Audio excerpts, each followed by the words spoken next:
Avis vascular centre మన దేశంలోనే the best varicose vein hospital. దీని మీద చాలా రకమైన రూమర్స్ ఉన్నాయి. చక్రి గారి మరణం, ఆయన ఎంత మంచివారో పర్సనల్గా నాకు తెలుసు.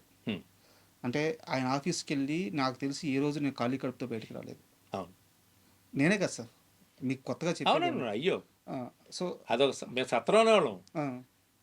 చక్రి సత్రం అని పేరు పెట్టేవాళ్ళం, పేరు పెట్టాం ఇది ఆఫీస్కి. ఎందుకంటే రోజు 30-40 నుంచి 50 మంది వరకు భోజనాలు చేసేవారు అక్కడ చక్రి ఆఫీస్లో. ఎవరు వచ్చినా సరే పెట్టకుండా పంపించేవాడు కదండి, అంత గొప్ప వ్యక్తి అతను. సార్ అయితే చక్రి గారు చనిపోయిన తర్వాత చక్రి గారి గ్రోత్ చాలా ఫాస్ట్గా వచ్చింది. దాన్ని కొంతమంది ఎంతలా ఓర్వలేకపోయారంటే ఆయన చనిపోయిన తర్వాత కూడా ఆయన పైన నిందలు పుట్టించారు. చక్రి విపరీతంగా తాగి చనిపోయాడు అని చెప్పేసి. ఇప్పటికీ ఆ నింద అలాగే ఉండిపోయింది. దాన్ని క్లారిఫై చేసేవాళ్ళు ఎవరు లేరు. అసలు చక్రి గారి మరణం వెనక ఏం జరిగింది? అంటే హెల్త్ ఇష్యూస్ వచ్చాయండి బేసిక్గా. తాగడం వల్లనే నేను కానీ ఫుడ్ కంట్రోల్ కూడా లేకపోవడం. అంటే కొంచెం ఇప్పుడు మనం అదే అంటానండి, లైఫ్లో మనకు పేరు వస్తున్నప్పుడు చాలా జాగ్రత్తగా ఉండాలి మనం బేసిక్గా. ఎస్పెషల్లీ హ్యాబిట్స్ మన లైఫ్ స్టైల్ చాలా ఇంపార్టెంట్. ఓకే, ఇప్పుడు అర్ధరాత్రి ఇప్పుడు సడన్గా నిద్రలో హార్ట్ అటాక్ వచ్చి ఇన్ని కబుర్లు చెప్పి ఎక్కడ లారీ గుద్దేసి పోయి చచ్చిపోతున్నారు, ఎవరేం చేయలేదు. ఇది ఫేట్ అంతే, బేసిక్గా కూడా ఫేట్ అంతే. కానీ తను అంత తొందరగా అలాంటి పరిస్థితి వచ్చే మనిషి కాదు అతను. చాలా, ఎందుకంటే వర్క్ని అంత ప్రేమించేవాడు, మనుషుల్ని అంత ప్రేమించేవాడు, ఆ ఫ్రెండ్షిప్కి విపరీతమైన వాల్యూ ఇచ్చేవాడు. ఎవరన్నా ఇంటికి వస్తే ఆడికి ఫుడ్ పెట్టకుండా పంపించేవాడు కాదు, ఎవరికి డబ్బులు ఇవ్వకుండా పని చేయించుకునేవాడు కాదు. చెప్తున్నా, అంత మంచి వ్యక్తి అతను, అంత మంచి వ్యక్తి. బికాజ్ అంటే ఇర్రెగ్యులారిటీ అండి, అంటే లైక్ ఏంటంటే టూ మచ్ ఆఫ్ బిజీ స్కెడ్యూల్స్లో నిద్ర లేకపోవడం. ఇప్పుడు ఏమవుద్దంటే మనం తెల్లవారులు మెలుగుగా టీవీ చూస్తున్నాం అనుకుందాం సపోజ్, ఏదో ఒకటి తింటూ ఉంటాం మనం తెలియకుండానే. ఇవన్నీ ఏంటంటే ఇవన్నీ హెల్త్ మీద దెబ్బ కొట్టేస్తూ ఉంటాయి. ఇవన్నీ కూడా చాలాసార్లు చెప్పేవాడిని, కొంచెం ఫుడ్ బాగా ఫుడ్ లవర్ అవుతాను బేసిక్గా. అందుకే మీకు బాడీ చాలా హెవీగా అయిపోయింది లాస్ట్లో. ఇర్రెగ్యులర్ హ్యాబిట్స్, అంటే టైం తినమన్నా ఎందుకంటారు పెద్దలు, టైం తినండి లేకపోతే ఆకలేసినప్పుడు తినండి అని ఊరికే అంటారు కదా పెద్దోళ్ళు.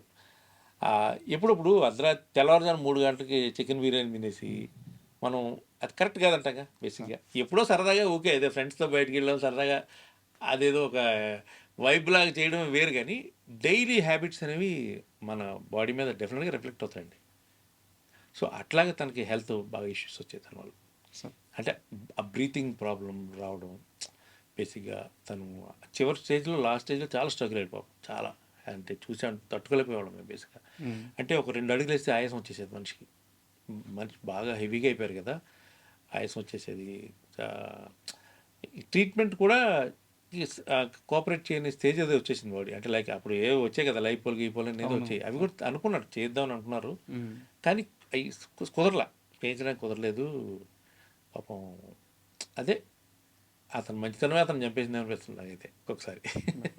అతను దేనికోసం అయితే అందరినీ కూర్చోబెట్టి అందరికి భోజనాలు పెట్టి తను వాళ్ళతో టైం స్పెండ్ చేసి నిద్రపోకుండా, ఒక పక్క వర్క్ స్ట్రెస్, సినిమాలు చేస్తున్నాడు అప్పటికి, తను కంటిన్యూగా సినిమాలు చేస్తూనే ఉన్నారు కదా, ఆ సినిమాల తాలూకు స్ట్రెస్ ఇవన్నీ ఉంటాయి కదండి, మైండ్లో ఉంటాయి.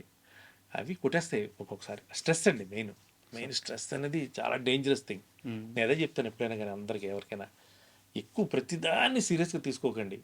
ఇప్పుడు మార్నింగ్ బ్రేక్ఫాస్ట్ చేసామండి, మధ్యాహ్నం భోజనం టైంకి వచ్చి భోజనం దగ్గర మార్నింగ్ బ్రేక్ఫాస్ట్ గురించి డిస్కషన్ పెడతారు కొంతమంది. మార్నింగ్ ఇడ్లీ బాగానే ఉంది కదండి, పెసరట్లో ఉప్పు తగ్గింది, అల్లం చట్నీలో కొంచెం కారం ఎక్కువైతే బాగుండేది, ఈ సోదంతా పెడతారు అక్కడికి వచ్చి. పొద్దున్న తినేసావు కదరా, అయిపోయింది కదరా, అది అరిగిపోయింది, బయటకు కూడా పోయి ఉంటుంది అది. ఈ భోజనం టైంలో మళ్ళీ లంచ్ టైంలో నువ్వు పొద్దున అంటే ఈ మైండ్కి మనం ఇచ్చే ఎనర్జీ కన్నా ఎక్కువ చెత్త ఇస్తున్నాం మన మైండ్కి. అదే స్ట్రెస్. ఆ స్ట్రెస్తోనే షుగర్లు వస్తాయి, బీపీలు వస్తాయి, హార్ట్ అటాక్లు వస్తాయి మనుషులకి. నేను అదొక్కటే జరగను, స్ట్రెస్లెస్ లైఫ్ గడపండి రా బాబు అంట. రఘు కుంచేకి 25 ఏళ్ల తర్వాత గేదెల రాజు క్యారెక్టర్ ఏమి ఇవ్వబోతుంది? గేదెల రాజు సినిమా ఏమి ఇవ్వబోతుంది? ఇది ఒక స్పెషల్ అండి సినిమా నాకు. అంటే ఏమంటారు దాన్ని, అంటే నేను చెప్పుకుంటే ఎక్కువ మరియు స్వాత్కర్ష అంటారు కదా, అది ఎక్కువైపోద్ది. బట్ ఒక పర్ఫెక్ట్ అంటే ఓహో గేదెల రాజు అంటే ఇలా ఉంటాడా అనే ఒక క్యారెక్టరైజేషన్ ఉంది సినిమాలో. ఎక్కడ ఏ ఫ్రేమ్లో, ఎందుకంటే నేనే పెద్ద విమర్శకుడిని. నేను ఎనీ రివ్యూవర్ని ఎవరిని కూడా నేను ఎప్పుడు తక్కువ చేసి మాట్లాడను. ఎందుకంటే ఎవరి ఒపీనియన్ వాళ్ళది, ఎవరి ఒపీనియన్ వాళ్ళది. వి షుడ్ రెస్పెక్ట్ వాళ్ళకి. ఖచ్చితంగా వాళ్ళ అభిప్రాయానికి మనం గౌరవం ఇచ్చి తీరాలి. ఎందుకంటే నీకు నచ్చిందని ఎదుటోడికి నచ్చాలని రూల్ లేదు ఇక్కడ. సో నా క్యారెక్టర్లో నాలో ఉండే విమర్శకుడు కూడా నా క్యారెక్టర్ని మెచ్చుకోగలిగాడు. నాకంత సాటిస్ఫాక్షన్ ఇచ్చింది. Self satisfaction and movie music డైరెక్టర్గా 3 పాటలు ఉంటాయి సినిమాలో. 3 పాటల్లో మెలోడీ మొన్న రిలీజ్ అయింది ఏం చేయమంటే అనే సాంగ్. అది మంచి ట్రెండింగ్లో ఉంది. అంటే ఒక్కసారి విన్నవాళ్ళు 10 సార్లు వింటున్నారు ఆ పాటని. అది నేనే గొప్పగా చెప్పట్లా. ఎందుకంటే నాకు వచ్చే ఫీడ్బ్యాక్, నాకు వచ్చే మెసేజెస్, ప్లస్ చాలామంది పిల్లలు ఆ పాట పాడి రీల్స్లో పెడుతున్నారు అప్పుడే. సో అదొక సెల్ఫ్ సాటిస్ఫాక్షన్. చాలా రోజుల తర్వాత ఒక మెలోడీ చేశాను, ఆ మెలోడీ నేను పాడాను. యాజ్ కంపోజర్గా, సింగర్గా 2 నాకు ప్లస్ పాయింట్ అది. అండ్ 2 మాస్ సాంగ్స్ ఉన్నాయి. ఓకే, అఫ్కోర్స్ మాస్ సాంగ్స్ అనేది ఇంకా అది ఇట్లా అండి. అండ్ బ్యాక్గ్రౌండ్ స్కోర్ అండి సినిమాకి. ఎందుకంటే ఈ సినిమా బ్యాక్గ్రౌండ్ స్కోర్ గురించి మాట్లాడతారు. ఎందుకు చెప్తున్నానంటే బ్యాక్గ్రౌండ్ స్కోర్ అనేది సౌండ్ కాదు. Background score also it's self character అండి. సినిమాలో బ్యాక్గ్రౌండ్ స్కోర్ కూడా ఒక క్యారెక్టర్ లాంటిది అంతే. అదే కానీ బ్యాక్గ్రౌండ్ స్కోరే సినిమా కాదు. ఎక్కించేయచ్చు సినిమాకి, దమ్మని గుద్దచ్చు. పెద్ద అది గుద్దడం అనేది పెద్ద మ్యాటరే కాదు. కానీ ఆ సెన్సిబుల్గా సీన్స్ని ఎన్హాన్స్ చేస్తూ మూడ్ ఏదైతే ఉందో సీన్లో ఉండే మూడ్ని ఎలివేట్ చేయగలిగేదే బ్యాక్గ్రౌండ్ స్కోర్ కరెక్ట్గా. ఆడియన్కి సినిమాకి మధ్యలో నాకు అందమైన బ్రిడ్జ్ అండి అది. సో ఆ బ్రిడ్జ్ సినిమాలో కనిపిస్తుంది. సో అందుకని ఈ సినిమాని నేను అంత ఎక్కువ ప్రేమించాను, అంత ఎక్కువ ఇష్టపడ్డాను. అట్ ద సేమ్ టైం ఆ డైరెక్టర్ చైతన్య మోటూరి సినిమా కోసం కష్టపడ్డ విధానం, అతను ఇల్లు తాకట్టు పెట్టి లేకపోతే పొలాలు తాకట్టు పెట్టి, ఒక డైరెక్టర్ అంటే ఇంత స్ట్రగుల్ అవుతాడా పాపం ఒక డైరెక్టర్ అనేవాడు జీవితంలో. లైఫ్ అండ్ డెత్ క్వశ్చన్ పెట్టాడు అన్నీ. ఎందుకంటే వాళ్ళ పేరెంట్స్ ఇచ్చిన ఎంకరేజ్మెంట్ లేదు అది. వాళ్ళు నువ్వు ప్రాబ్లం లేదు, చెయ్యి, మేము చూసుకుంటాం అని చెప్పి అతనికి ఆ ధైర్యాన్ని ఇచ్చేవాళ్ళు చేయించారు ఆ సినిమా. అదేదో సింపతి డ్రామా ఆడలేదు మనం. ఇప్పుడు అదేదో అలా చేశాడని చెప్పి మీరు సినిమా చూడండి అని కూడా అడగట్లా. సినిమా ఖచ్చితంగా చూస్తే గ్యారంటీగా మీరేలో 10 మంది చెప్తారు. ఆ నమ్మకం మాకుంది, సినిమా బాగుంది.